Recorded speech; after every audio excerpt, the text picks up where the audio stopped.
very much, Emer, and I echo thanks for you all coming out in November. November is grim, it's a dark month, it's a cold month, and it's great that you're here with us. We've got orange lights and donuts to help with some of the atmosphere, but this is also a place of generative ideas.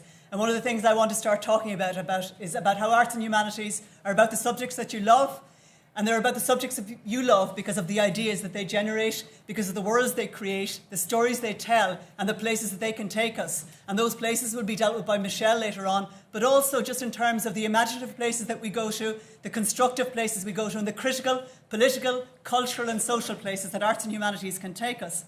So we have 3 arts and humanities programs in UCD, and in all 3 you can do what we call traditionally arts subjects, but we just package the arts subjects differently in the different programs to meet your needs in different ways. So our new BA Humanities, which is our 4-year degree, is one that includes specific pathways where the subjects are put together for you. And I'll talk about that in more detail later on, and the particular opportunities in relation to research and internships that programme offers. We have our BA Arts degree, which is our 2-subject degree, with the chance for you to experiment with a 3rd subject in your first year, which offers you choice and range in terms of how you put your degree together.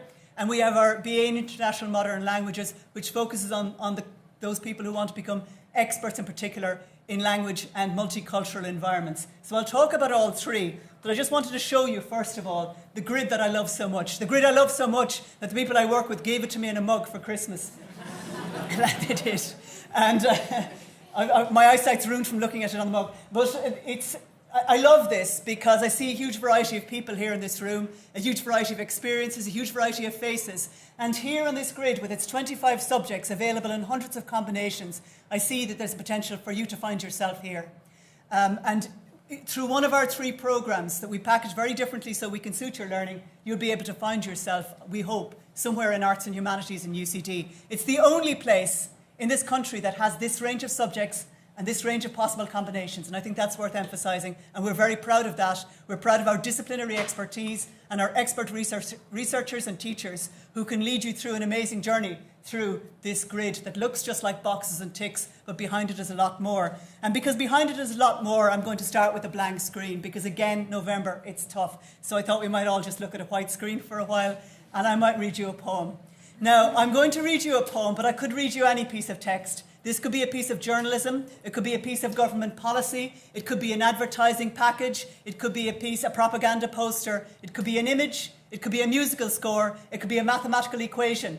It's a type of text. I'm from the English department, so I choose a poem. But I want to take you on a journey through that poem that will show that as an arts and humanities graduate, what you become with us is a text expert, irrespective of whether it's a poem, a piece of journalism, or a political piece of propaganda. You become a text expert, you become a language expert, and you become competent and capable and expert in communicating clearly through language. So I'm going to do we'll read first. I'll just read it slowly first, if that's okay, even though I have sugar rush of a donut running through me. I'm nobody. Who are you? Are you nobody too? Then there's a pair of us. Don't tell. They'd advertise, you know. Do you want the next verse? How dreary to be somebody. How public, like a frog. To tell one's name the livelong June to an admiring bog. And when we teach this in class, the first thing that happens is the question, what does it mean? And that is an arts and humanities question. What does it mean? It's not what is the answer to this, but what does it mean? Because we start with questions. We want people who are curious, people who are knowledge enthusiasts, who want to know more about what's behind the thing that's in front of them. People who are lifelong learners, people who understand that language is power, and people who understand that understanding how language works gives you power to persuade and gives you power to make changes. So one of the things we start with often are the questions, led to us here by the poet with the 2 question marks that immediately create a connection for us. I'm nobody, who are you? An interaction, a dialogue, an exchange. And we have that every time we encounter the work of art, the piece of political propaganda, the mathematical equation. We start with the exchange. And we start with the exchange that's linked for us in those questions. And then thinking about that diacritical mark, the question mark, our eyes might be drawn to the other ones. The contrast between the what and the definite assertion of something. And that contrast between owning language to assert and asking the question to take you somewhere else is something the poet forces us to do here. And you can see as you move through it that the questions disappear as you move through the poem, and the assertions become more adamant. And this is the journey the poet takes us on. We ask us why, what is going on? What is going on in the first curious thing that creates a link, in the second one that creates a series of assertions. Then our linguist experts, our people from linguistics, our Latin experts, our French experts that we have here in Arts and Humanities at UCD might draw our attention to that word that kind of stands out. Because we have all of these monosyllabic words, I'm, who, you, are, them, their, pair, us, all of those. And in contrast to those, there are other words in that first verse that are not monosyllabic, that have multiple syllables in them. And why? Nobody, advertise. And the linguists will tell us, advertise. Let me tell you about advertise. Advertise come from the Latin advertere, to turn towards. Now, we're not here sitting thinking about ancient languages and only leaving them in their ancient cultures. We're thinking about how the idea of turn towards is key to advertising even today. What makes you turn towards a product? The effect of advertising of it makes you turn towards that product. And what our language experts can do is, by understanding the root of a language, be able to use it better in different contexts. Through Latin, it comes to us through Old French in the Middle Ages and into Middle English. So from the middle of Middle English, around the 13th, 14th and 15th century onwards, people are using that word, advertise. And that advertising here, often a positive thing, seems to come across to us as something quite negative. Don't tell, they will advertise. So whether or not you're reading this as a piece of journalism, whether or not you're reading political propaganda, whether or not you're reading a social text, a mathematical equation or a musical code, what you're doing is breaking it down into its constituent parts and understanding its background and its context. And we have it here in repetitions. Our musicians will always take us to the rhythm and to the repetition, the how and the how that links dreary and public. So great to be nobody, dreary and public to be somebody, somebody like a frog who spends one day the livelong June to an admiring bog. The sound of sense, as the poet Robert Frost called it. We hear that those things are linked before we understand what they mean. But having heard the rhythm of it, as our musical experts in UCD will tell us, as our experts in poetry, whether in French, Latin, Italian, Spanish, German, English or Irish will tell us, no matter what it is, they will help you to understand how you unpack a text for its broader context. That's just this part of the text. What about what's behind it, which is the other thing that we do? We take the text, we understand how the parts work, the constituent parts work, so then we can become effective communicators in text. But we also need to understand how a text works in its context. And in its context, we think, any question you'd like to know about the context of this poem? Are you happy enough just to read this forever, or do you want to know more? More, like what? Who's they? Who is they? Indeed, it's a really good question. Who is they? Who is we? Who is us? Who is you? Who is I? All of these things. The existential questions our philosophers ask. The social questions we all ask. How we fit into a broader world. And one of the things that we might immediately begin to think about is, when was it written?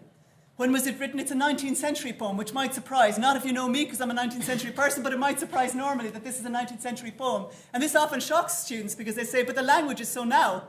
And the language is so now because the poet who wrote it is a poet of modernity, is a poet who understands the culture that operating when the poem was written.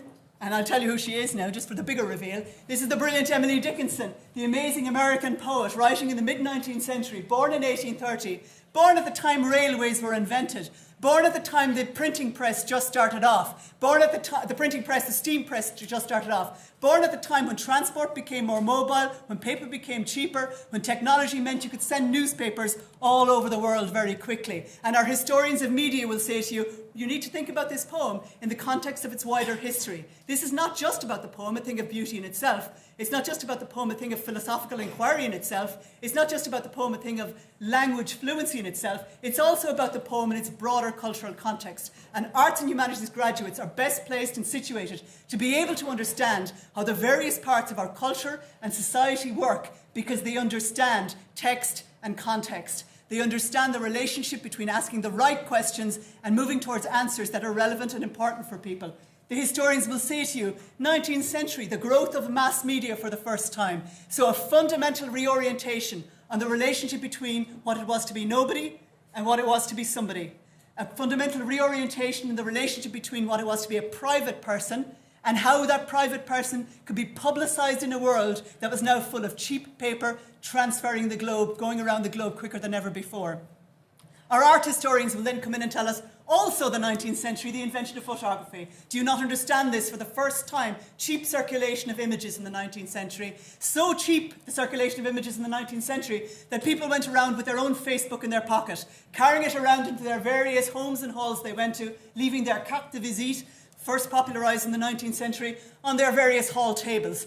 That is, if you're middle class enough to have a hall table, of course. And Emily Dickinson was, and Emily Dickinson's environment was, and she was literate enough to be able to read newspapers. So a whole series of the reorientation of the public person happens in the 19th century because the image gets out there and can be transferred, either in photographs in the newspapers or through these cartes de visite. And then we think of what happens next. This very private poet, Emily Dickinson, refused to publish her poetry for most of her life. She wrote about 1,800 poems. She kept most of them in a drawer. And it was only after she died that her sister published her poetry. So private was she wouldn't let the word out into the world. And she understood the consequences of how the person gets lost in the broader world of this live long June to an admiring bog. And so we have remediations of Emily Dickinson in the 20th century that our music people can take us through. How her scores are taken up by the American composer John Adams, and he moves from turning her 4-line poems into half-hour pieces. We have play versions of it that try to cast her as a domestic lady. We have film versions that each do different things. One, understanding her need for privacy in the image that's there, and our art historians and film experts will be able to explain why. You have two different sets of posters here. One that puts Emily Dickinson publicly in the world, one that turns her back and makes her a private person. And these are the brilliant things that they can do. Or one of our own colleagues here, Maria Stewart, in her great book on Emily Dickinson, understands how Emily Dickinson traverses the globe, what she is now in Japan, in Australia, in Brazil, in Germany, in the Netherlands. She takes the multicultural approach and understands how language operates more globally.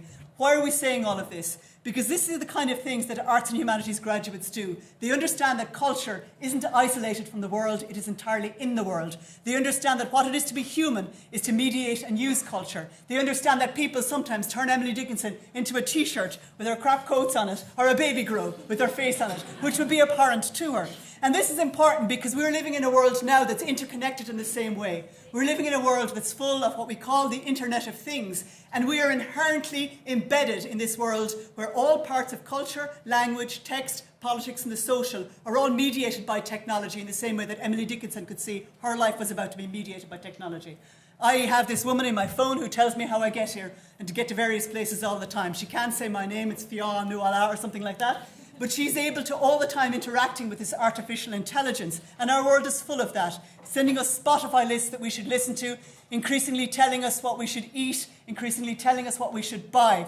And this is why arts and humanities graduates are needed as well. Because as Brad Smith, who's a Microsoft president, points out, at one level, our world is full of artificial intelligence, and at one level, we increasingly need the mathematicians, the data scientists, the computer experts. We need all of these to be able to tell us how to make the new technology that makes our life better or perhaps worse. But what we really need, as computers behave more like humans, as technology becomes more human, we need people to understand how we interact with that technology. We need humanities graduates to understand what it is to be human in a world that's increasingly mediated by technology, what it is to tell stories. I was listening to this on the radio yesterday and driving home. There were people on Matt Cooper talking about the greatest games that are going to be up for us in the next for Christmas. You should get them now because they won't be on your shelf for very long. Why are they popular? Repeatedly they emphasised because of the way they tell stories. That's why they're popular.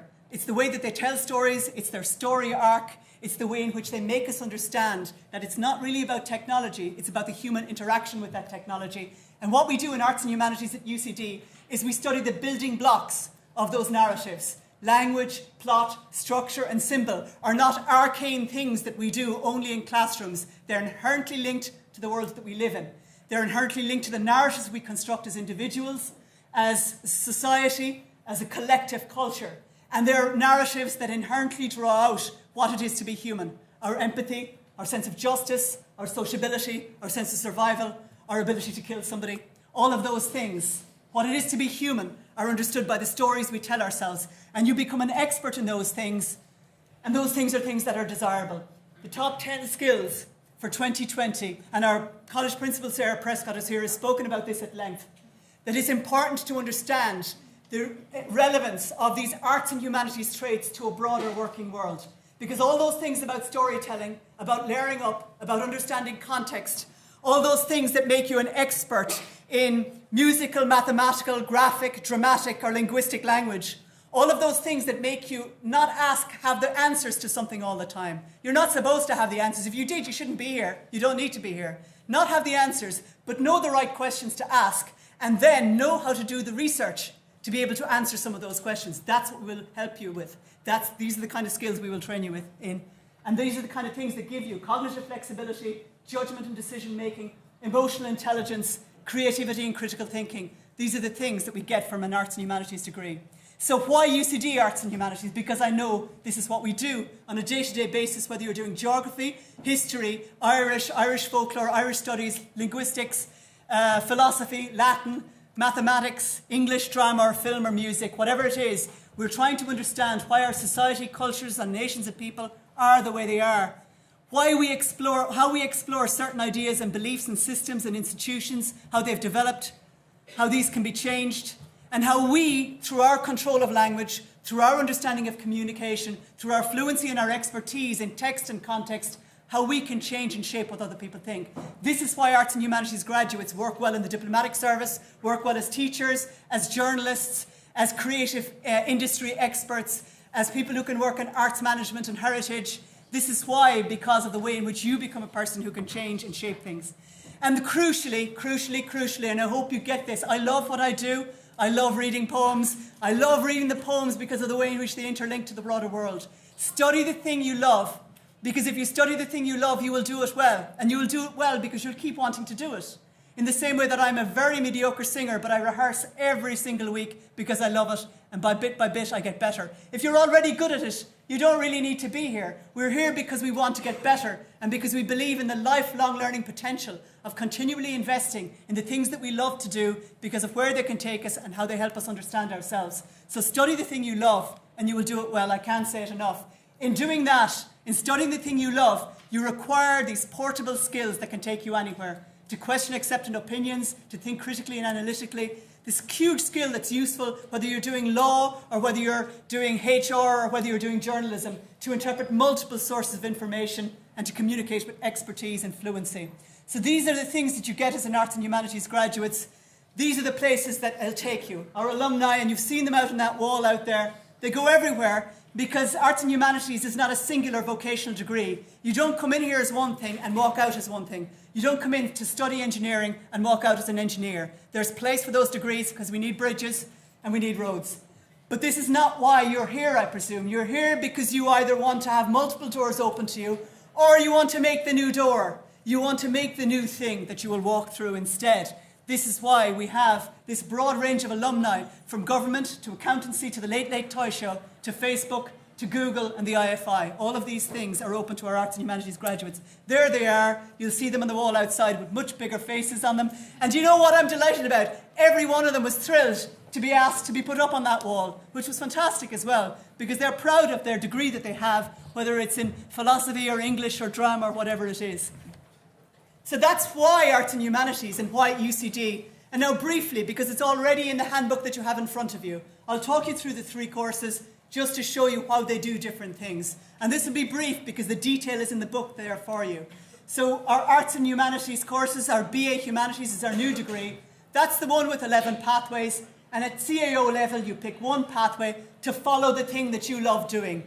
Because you love English literature, or because you love languages, linguistics and culture, or history and politics. I met a student yesterday who came up to me in a school in Tala and said, I want Louis Theroux's job, so I'm doing history and politics in the BA Humanities. It was a brilliant leap. I agreed with her entirely. It would be a fantastic thing to do. So we can think imaginatively about where these courses can take you.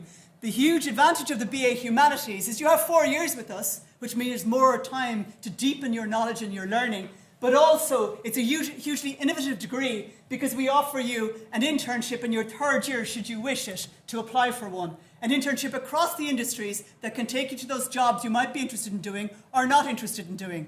I did one in librarianship and understood I was never meant to be a librarian, which can be useful as well. But whatever you do, your internship will help consolidate your learning if you want to do it. It will help you develop your experience, build your CV. It will help you with some real-world problem solving. Although I think getting to UCD and out of it, and getting here and getting your dinner on the table is a form of real-world problem solving as well. Apply your learning, help with your networking, all of those things. So that's there for you if you want it. You will also, through all of our programs, have the opportunity to study abroad. It's a fantastic thing. In our BA Modern Languages, it's compulsory, naturally. If you're going to learn a language, you must immerse yourself in that culture. But it's also available in the BA Humanities, compulsory in English, European and World Literatures, but optional in the others, and optional in your arts degree. And it's a huge opportunity to go to Hong Kong or Toronto or Madrid or London, Edinburgh, wherever you want to go. There are a huge number of partner universities we have in UCD to help consolidate your learning and understand your broad multicultural experience. Then we have our BA Arts degree, and our BA Arts degree has that huge range of subject choices. And what you do is you build the degree from that huge range. A 3-year course, freedom to study that unrivaled range of subjects, and a great foundation for those careers like Louis Theroux's, if you want to follow that. So here you build your degree, you pick your 2 subjects. If there's a tick, you can do them. If there's a mark on the CEO code, you can do those. And you pick those 2, pick up a third when you're in here, because you mightn't have encountered Latin or archaeology or linguistics at Leaving Cert level. We give you the chance to explore that when you come in as your 3rd subject. But the key thing is to narrow down then to the 2 that you really want to do. And then we have our BA International Modern Languages, French, German, Italian and Spanish. Huge opportunity to become fluent and expert in at least 2 languages. You can study a 3rd as well. Huge range of careers that open up into you in this environment, including translation, diplomatic services, European Union and so on. Huge range of options for you. It's a 4-year multilingual course as well. And you can see here from the slide how they each offer different things. So arts subjects in all of them, but put together differently. So please read the brochure and find yourself in the degree that you need for your learning needs. And then just finally, why UCD? On top of all of these other things, this is the place where you'll find our Folklore Museum, the National Folklore Collection, a UNESCO site, nowhere else, where you will find a huge range of performing opportunities that you can also do for your degree. You can study your history and politics and also take credit to sing in a choir if you want as well. So you can broaden your learning and understanding. Our Centre for War Studies, a classics museum, a huge investment in literature in this university. We have the first professor of fiction here. We invite the chair of poetry here every 3rd year, and we have the laureate for fiction here as well every year. No other institution has that. If you're interested in your English literature, drama, film, and the encounter to work with people who are at the top of their game, that's what you'll get here. So to sum up, why Arts and Humanities at UCD? Because you have expert researchers and teachers. You have that unrivaled range of subject choices packaged to suit your needs. So look at the 3 different programs and find yourself in them. And they're all developed to suit your learning style. You also have access to a unique suite of cultural and research platforms. And you have people who want you here to engage with your curious minds, to help share your knowledge, enthusiasm, and to deepen your disciplinary expertise while also making you available to a wide, broad world where you could invent the new doors and the new jobs of the future, which I'm sure they'll talk about later on. So thanks very much. Thank you.